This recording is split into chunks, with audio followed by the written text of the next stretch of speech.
Good morning student. Today we will read 7th chapter of geography. Chapter name is मानवीय पर्यावरण human environment. मनुष्य को कठिन परिस्थितियों में रहने की तथा परिस्थितियों को अपने अनुकूल बनाने की अद्भुत क्षमता है।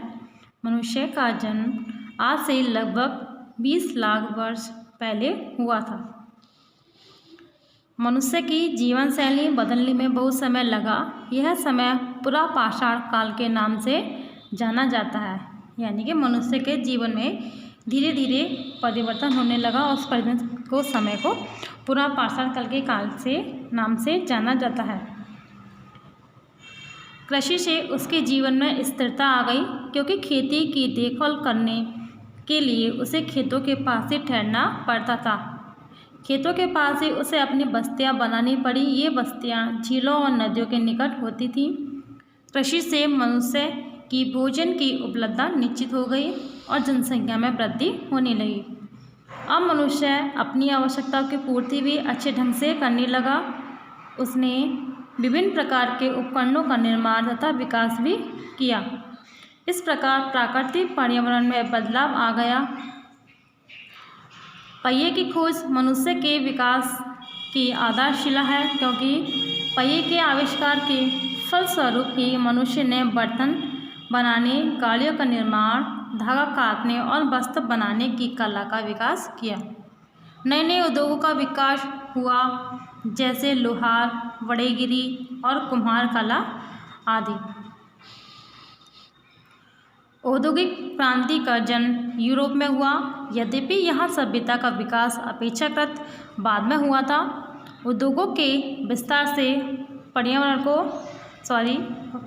का प्रदूषण और विघटन होने लगा। द नेक्स्ट इज बस्तियाँ मीन्स सेटलमेंट्स। मनुष्य के रहने के स्थान को बस्ती कहते हैं, यानी कि जहाँ पर मनुष्य रहते हैं उस स्थान को हम बस्ती कहते हैं। प्रारंभ में इन बस्तियों का विकास प्राकृतिक गुफाओं से हुआ, लेकिन ये बस्तियाँ अस्थायी थीं, यानी कि बस्तियाँ अस्थायी थीं।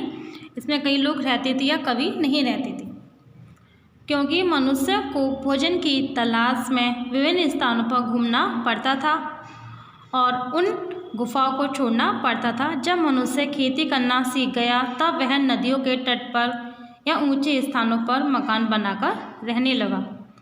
तब स्थायी बस्तियों का विकास हुआ।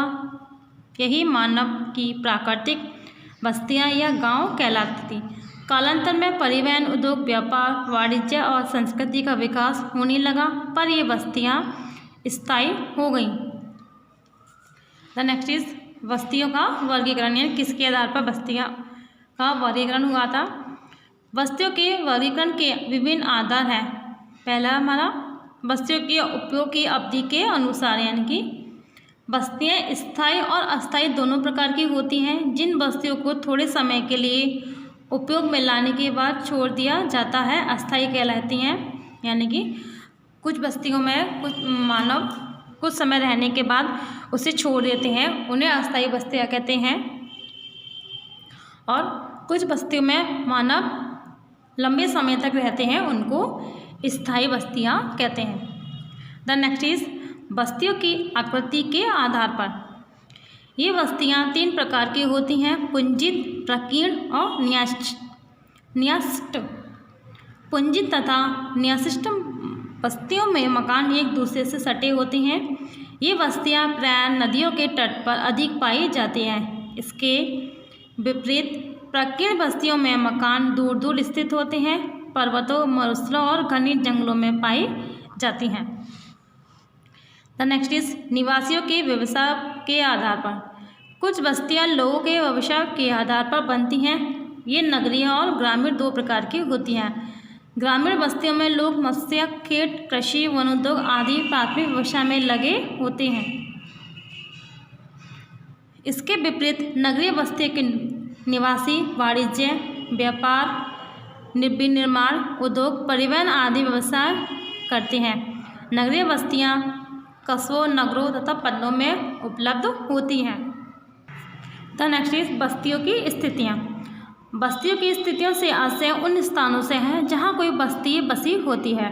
धरातल और जल की उपलब्धता इसके दो मुख्य कारक हैं। इसके अतिरिक्त इसके प्रेरक कारक मध्यम जलवायु, परिवहन के संसाधन और समतल तथा उर्वरक भूमि है। ये साधन ही बस्तियों का विकास करते हैं।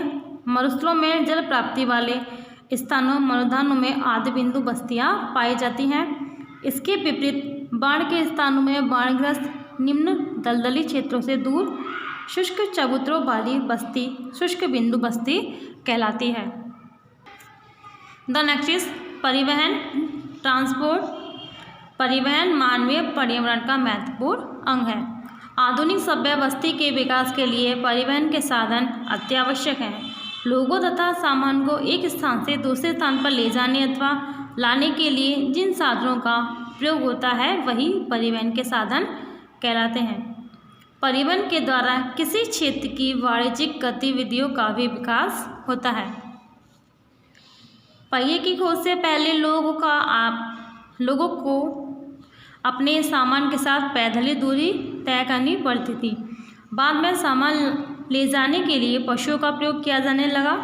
मरुस्थलों और पर्वतीय क्षेत्रों में आज ही यही व्यवस्था प्रचलित है, यानी कि मरुस्थलीय और पर्वतीय क्षेत्रों में अपने सामान को लाने ले जाने के लिए पशुओं का प्रयोग किया जाता है। पहिए की खोज परिवहन के इतिहास में एक महत्वपूर्ण घटना है। द नेक्स्ट इज परिवहन के साधन, मीन्स ऑफ ट्रांसपोर्ट। सड़क मार्ग, रेल मार्ग, जल मार्ग और वायु मार्ग परिवहन के प्रमुख साधन हैं। सड़क और रेल मार्ग स्थलीय परिवहन के साधन हैं। सड़कें परिवहन का प्रमुख साधन है। लघु दूरी यात्रा के लिए विशेष उपयोग हैं। स्वचालित वाहनों के लिए पक्की तथा चौड़ी सड़कें आवश्यक हैं।